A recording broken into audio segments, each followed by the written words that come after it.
সবাইকে জানাই শুভ সকাল। রোজকারের মতন আজও চলে আসলাম রান্নাবাড়ি নিয়ে।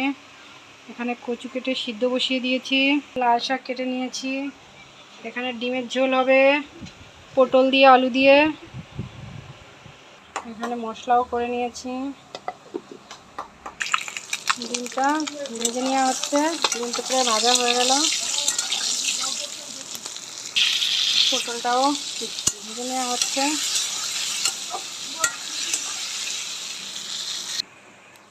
তেল গরম হয়ে তেলের পর জিরে তেজপাতা ভেজে নিয়েছি, মশলাটা ভেজে নেওয়া হবে। মশলাটা ভালো করে কষানো হয়ে গেছে, এখানে ডিমটা আলুটা আর পটলটা দিয়ে দেবো।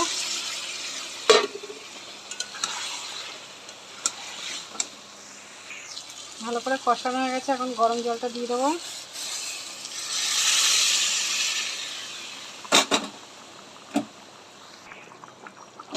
ডিমের ঝোলটা হয়ে গেছে, এখন গরম মশলা দিয়ে নামিয়ে নেওয়া হবে।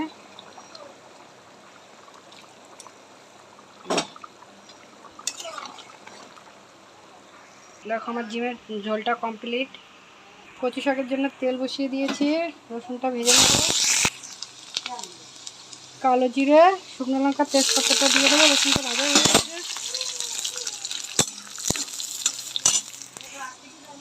এখন কচু শাকটা ঢেলে দেবো।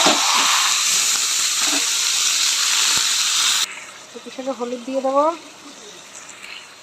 লবণ দিয়ে দেবো,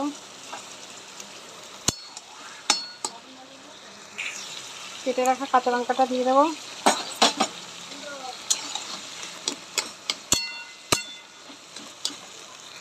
শাক ভাজার জন্য তেল বসিয়ে দিয়েছি, তেলটা গরম হয়ে গেছে, এখন লঙ্কাটা ভেজে নেবো। লঙ্কাটা রসুনটা ভাজা হয়ে গেছে, এখন শাকটা ঢেলে দেবো। লাল শাকটা ভাজা হয়ে গেছে, নামিয়ে নিয়েছি। কচু শাকটা হচ্ছে,